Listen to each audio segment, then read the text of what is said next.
पंजाब में बिजली सारिफीन को रिलीफ, दीगर सूबों के लिए भी मुतालबात जोर पकड़ गए। विफाक में इत्तेहादी जमात MQM हुकूमत से नाला। मुस्तफा कमाल ने कहा, बिजली पर सब्सिडी पूरे पाकिस्तान के लिए होनी चाहिए। शहबाज शरीफ पंजाब के नहीं बल्कि पूरे मुल्क के वजीर आजम बने। अमीर जमात इस्लामी हाफिज नईम बोले, रिलीफ सिर्फ पंजाब नहीं बल्कि पूरे पाकिस्तान के अवाम को मिलना चाहिए। रिलीफ के लिए सिंध हुकूमत को 300 से 400 अरब निकालने चाहिए।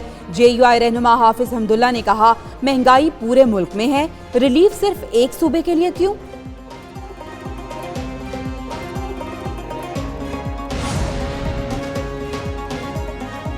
प्यारे मुस्तफा भाई, पंजाब ने ये रिलीफ मुफ्त में नहीं बल्कि अपने अवाम के लिए पैसे देकर लिया है।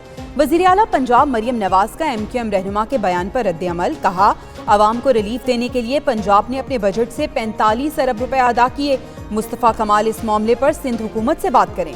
हुकूमत सिंध भी अपने अवाम को ये रिलीफ फराहम करे। मुस्तफा कमाल ने जवाब में कहा, प्यारी मरियम बीबी, कीमती मशवरे का शुक्रिया।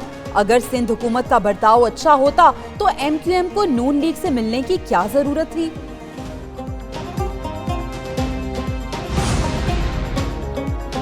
हुकूमत के शराइत ना मानने पर IMF कर्ज नहीं देगा। पंजाब में सस्ती बिजली के सवाल पर कमर जमान कायरा का जवाब। एक न्यूज के प्रोग्राम एक पेज विद फरवा वहीद में गुफ्तगू करते हुए बोले, पंजाब हुकूमत की सब्सिडी पर IMF के रद्द-ए-अमल पर कुछ कह नहीं सकता। पार्टी में पंजाब हुकूमत से अलहदगी बारे कोई बासगश नहीं। ये नहीं हो सकता पंजाब हुकूमत से राहें जुदा हों और मरकज से ना हो। गवर्नर सिंध का फैसला मुस्लिम लीग नून ने करना है। तमाम जो ये साजिशें हो रही थी मुल्क की सालमियत के खिलाफ, मुल्क में इंतशार फैलाने के लिए, ये तमाम तर इस साजिश का सरगना इमरान नियाजी था और उसकी सहूलतकारी जनरल फैज़ और उनके जो बाकी साथी हैं वो कर रहे थे। कोई साकिब हो या कोई निसार, हुकूमत एहतसाब को तैयार। विफाकी वज़ीर इत्तलात अता तारड़ कहते हैं कि बानी PTI मुल्क के खिलाफ साजिश के सरगना थे। फैज हमीद और साथी सहूलतकारी कर रहे थे। दीगर इदारों के लोग भी शामिल थे। जो भी मुल्क के खिलाफ साजिश करेगा अंजाम यही होगा। बानी PTI कहते थे तालिबान को वापस आना चाहिए। स्पीकर पंजाब असम्बली मलिक अहमद कहते हैं, जब 9 मई हुआ तो लेफ्टिनेंट जनरल फैज हमीद एक कोर की भी सरबराही कर रहे थे। हैरत थी, एक वक्त में 29 मकामात पर मुनज़्ज़म हमला हुआ। बानी PTI और फैज हमीद के गठजोड़ से मुल्क में अदम इस्तेहकाम आया।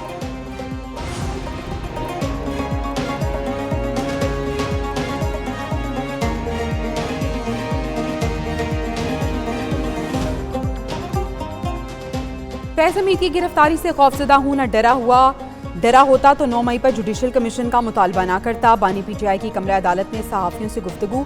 जेल में आपकी सहूलतकारी का नेटवर्क पकड़ा गया। सहाफी का सवाल, बानी PTI ने कहा, ये मजाक है। उनके सेल के पास जैमर्स लगे हैं। जेल में मोबाइल काम नहीं करते। कोई चीज बाहर भेजनी या छुपानी होती तो रोज वकला और पार्टी लीडर मिलने आते हैं।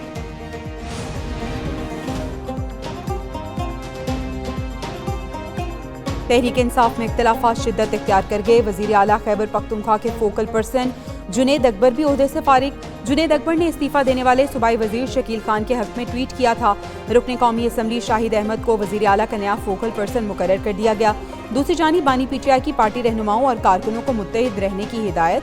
पार्टी में इंतशार और ग्रुपबंदी पैदा करने वालों के नाम मांग लिए। मुशीर इत्तलात बैरिस्टर सैफ की बानी चेयरमैन से मुलाकात के बाद मीडिया से गुफ्तगू। बोले, करप्शन के लिए जीरो टॉलरेंस होगी।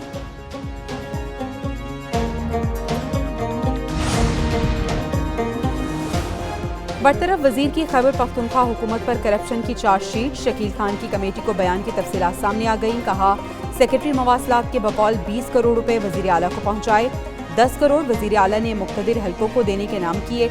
एडिशनल चीफ सेक्रेटरी और सेक्रेटरी खजाना को भी रकूम दी गई। अमीर मकाम की कंपनी को सड़क का ठेका 15% कम पर दिया गया।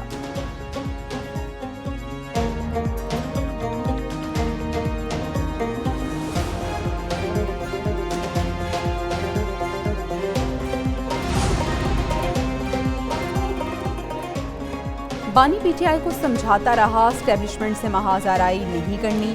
फैज हमीद 2018 के इलेक्शन में किंग मेकर थे। मुस्लिम लीग ज़िया के सरबराह एजाजुल हक की प्रोग्राम जवाब दो में बातचीत। कहा, फैज हमीद की गिरफ्तारी फौज का अंदरूनी मामला, इंक्वायरी का इंतजार करना चाहिए। टेक्नोक्रेट हुकूमत की बातें अफवाहें हैं।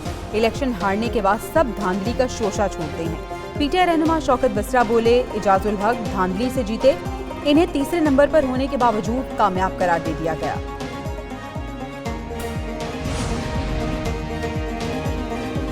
नवाज शरीफ चाहते हैं मुल्क भर के अवाम को रिलीफ दिया जाए, महंगी बिजली पर रिलीफ और महंगाई को दूर किया जाए।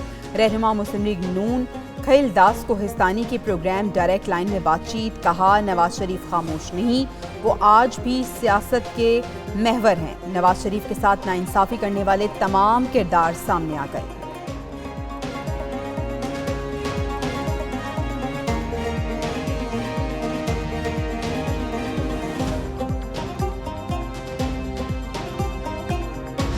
पाकिस्तान में मंकी पॉक्स का खतरा सर उठाने लगा। हुकूमत ने बचाव के लिए इकदाम तेज कर दिए।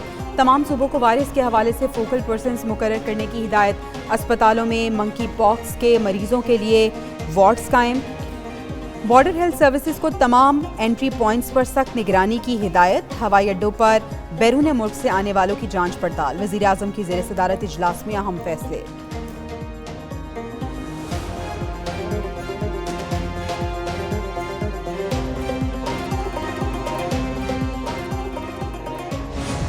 मानसून का नया स्पेल, कई इलाकों में तूफानी बारिशें। कल्लात शहर और गिरदोनवाह में बारिश से नशीबी इलाके ज़ेर-ए-आब। DHQ अस्पताल, दुकानों और मकानात में पानी दाखिल। मस्तोंग और सोबतपुर में नदी नालों में तुगयानी, बागात और फसलें मुतासिर। डेरा बुगटी, चमन और बोलान में भी तेज बारिश। झलमगजी में कौमी शाहराह का एक हिस्सा रैले में बह गया। बोलान में भी कौमी शाहराह ज़ेर-ए-आब आने से ट्रैफिक मुअत्तल। खैबर पख्तूनख्वा के इलाके टांक में सैलाबी रैला, पानी आबादी में दाखिल।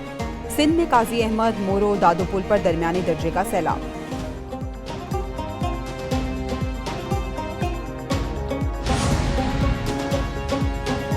जनूबी पंजाब में तूफानी बारिशें, कई इलाकों में अर्बन फ्लडिंग की सूरत हाल। निज़ाम ज़िंदगी दरहम बरहम। डेरा गाजी खान और मुल्तान की गलियां और सड़कें तालाब का मंजर पेश करने लगी। मियांवाली में तूफानी बारिश ने शहर को डुबो दिया, पानी घरों में दाखिल। नाला बड़ोश मिलाखेल में बड़ा सैलाबी रैला। कोस सुलेमान पर बारिश से नदी नालों में तुगयानी। मछावन नदी, सखी सरवर नाले और वडोर नदी में सैलाबी सूरत हाल।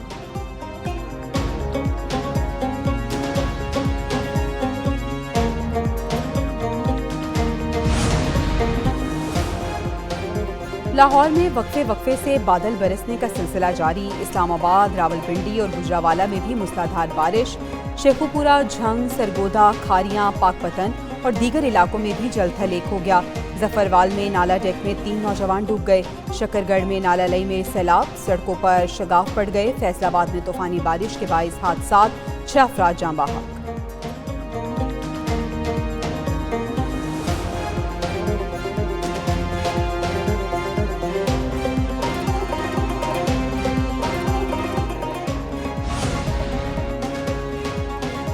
कराची समेत सिंध के बेशतर इलाकों में बारिश। जैकबाबाद में मुसलसल 5 घंटों की बारिश ने शहर को तालाब में तब्दील कर दिया।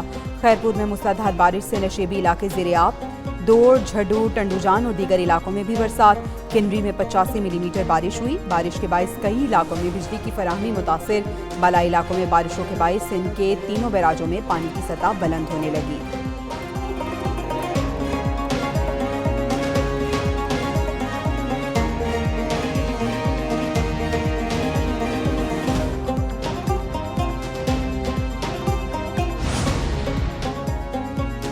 पुरानी अनारकली के 4 लापता सुनार चोरों से सोने के खरीदार। लाहौर में सुनारों के लापता होने के मामले का ड्रॉप सीन। 3 सुनार चोरों से सोना खरीदने के इल्जाम में इश्तिहारी निकले। CIA पुलिस ने इब्राहिम, तारिक और आरिफ को इश्तिहारी होने पर हिरासत में लिया। इब्राहिम का भतीजा उमर अपनी मर्जी से चचा के साथ गया। लवाहिकीन ने 4 सुनारों के लापता होने पर 15 पर कॉल चलवाई थी। अगवा का मुकदमा दर्ज करने के लिए 3 दरख्वास्तें भी दी।